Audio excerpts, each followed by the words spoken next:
Project Tornado begins in 5, 4, 3, 2, 1. Tornadoes are one of the most powerful and destructive forces of nature on the planet Earth. They tower high in the sky and can unleash winds over 200 miles per hour. Tornadoes can be scary, dangerous, and deadly.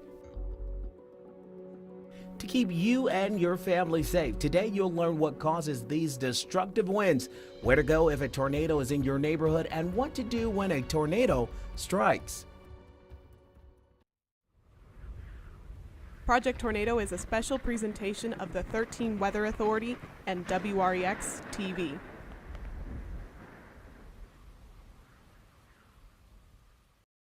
Not much can match the strength, power, and speed of a tornado. They can come in all shapes and sizes. Small, weak tornadoes may only be a few yards wide, but still bring winds over 60 miles per hour. The largest tornadoes on record were a couple miles wide and created winds over 200 miles per hour. They can even travel as fast as a race car and don't follow roads, meaning it's hard to get away from one, even in a car. Where do dangerous columns of wind come from? They get their start from thunderstorms that bubble up into the atmosphere. Not all thunderstorms bring tornadoes. Only when the conditions are right can tornadoes form. We need a warm and humid air, the kind of air that makes you sweat very quickly. Cold and dry air tries to replace the hot conditions, causing storms to form. We need storms to start to spin and twist in order to get tornadoes to spin up. We get that from winds moving at different directions as you rise like a balloon through the atmosphere. If that storm can form a tight enough rotation, much like a figure skater while jumping, we can get a tornado to spin up. We are now going to test your knowledge about severe weather and tornadoes. Please answer the following questions in your head silently to yourself. What part of the United States do you think has the most tornadoes?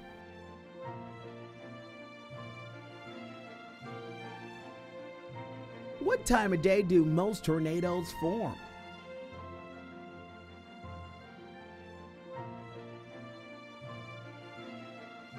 Do tornadoes only form in the spring and summer?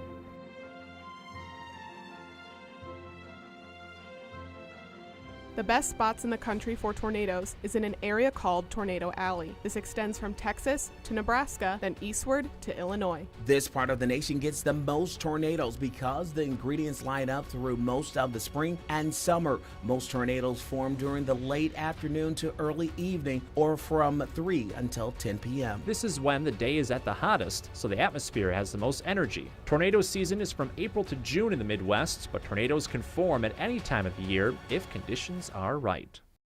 We are going to give you a look at where and how the 13 Weather Authority tracks storms and tornadoes to help keep you safe. Our TV studio is one of the most state-of-the-art in the state line, with large TV monitors to help us always keep an eye on the storms. Our weather pod, as we call it, is our command center and gives us the latest severe weather information right at our fingertips. This helps us stay as updated as possible when seconds count. Our exact track radar helps us see where the storms are and which storms are the most intense. We have special tools to slice into the storm and see the storm in 3D to analyze the structure of the storms. We also have other special weather data for us to see into the storms and find out where things like hail are in the storms. Finally, we get help from our talented coworkers in the control room to get us on air and put our weather coverage out over the airwaves to your TV and computer. Let's now take a look back at the most memorable tornadoes that touched down in our area. Remember when we said that tornadoes can form at any time of the year? January 7, 2008 did not have a snowstorm, but a tornado. A winter tornado formed just east of Loves Park and leveled homes around Edwards Apple Orchard and Poplar Grove. In 2010, a November tornado formed in northern Illinois and hit Caledonia. Many homes and grain bins were destroyed by this winter tornado. On April 9, 2015, 11 tornadoes touched down in Illinois, including 7 in northern Illinois alone. A massive EF4 tornado formed during the outbreak near Franklin Grove, smashing apart homes, businesses, and vehicles, and killing 2 people in Fairdale, Illinois. Wind speeds reached 200 miles per hour in the EF4 tornado, which was a half-mile wide. Later that year, on June 22nd, an outbreak of 12 tornadoes hit northern Illinois. An EF2 tornado with winds of 130 miles per hour struck the Woodhaven campground near Sublette, Illinois, snapping and uprooting trees onto RVs. Thankfully, no one was killed, but 7 people were injured.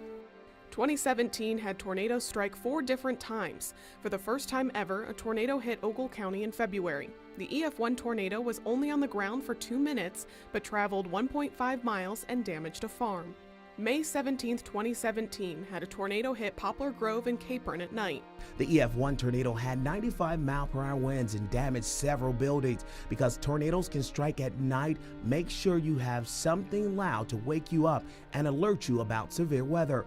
Finally, on June 28, 2017, 2 EF1 tornadoes struck south of Belvedere, very close to one another. 100-mile-per-hour winds damaged a lot of trees along the path of the tornadoes.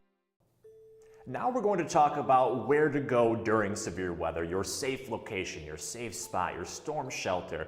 One of the best places to go is in a basement where I'm standing right now. Reason why, you're below ground, you're below all of those thunderstorm winds, you're below the tornado, so that'll help when it comes to trying to ride out the storm. Now the reason why basements are good, you can kind of see behind me, lots of concrete. This will hold up to flying debris and things, where if you were above ground, wood easily collapses in some of those very strong winds or with things flying around. So it's best to get as low as possible, preferably below ground, like right here in the basement. Another good spot to go during a storm, especially if you don't have a basement, is a closet that's away from the outer walls of your home or apartment. Either under a staircase or the most central location is the best place to go. You can store your emergency supplies in the closet so that you're ready to go at a moment's notice. If all else fails and you don't have a basement to get to, you don't have a closet to get to that's away from the outside walls, a bathroom's another good spot. Try to avoid bathrooms though that have big windows in them, but there's pipes in the walls if you jump in the shower or the bathtub, so that'll help protect you. Also grab a mattress or a cushion like off the couch or a big pillow. You can cover your body up with that and also help protect you from flying debris. Once you're in your storm shelter, if you can, get under a sturdy table or surface because that will help protect you from falling debris. You'll want to get under the table and then, just like you would in a tornado drill at school, cover the back of your neck to protect yourself. And of course, don't forget about your pets. Make sure you have extra food and supplies for them too, and they have to go to the storm shelter to stay safe. If a tornado is coming and there's no shelter and there's no time, get to the nearest ditch.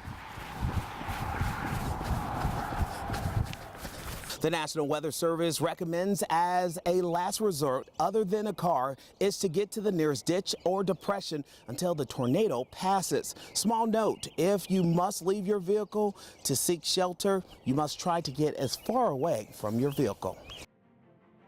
Now we're going to test your tornado knowledge again. Like before, please answer the following questions silently to yourself in your head. How do you get alerts about severe weather?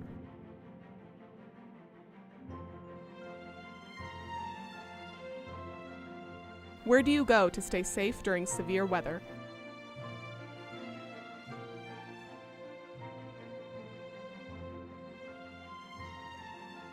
Should you be outside taking pictures when there are bad storms in your neighborhood? Before severe weather happens this summer, your family should put together a severe weather kit.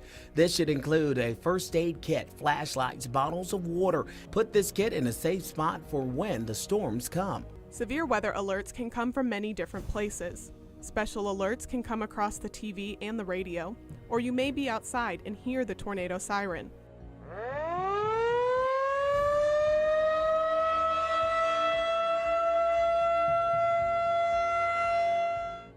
You can also get alerts on a smartphone or tablet if your parents have a weather app. A weather radio is also a great device to have.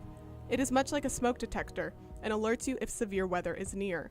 One of the best ways to stay safe is to have as many of these methods of getting alerts as possible. If you hear an alert about a tornado watch, that means severe weather is possible, but it hasn't happened yet. This is when you should be paying attention and be ready to act. A tornado warning means a tornado is happening, so move to a safe place if the warning is for your town. You have now completed Project Tornado. You know how tornadoes form, when the best time for tornadoes is, and how to stay safe when tornadoes strike. Please share this information you learned today with your family and friends so they too can be safe during severe weather season. Stick with the 13 Weather Authority, as we'll keep you informed on when storms are headed to our area. Project Tornado is a special presentation of the 13 Weather Authority and WREX TV.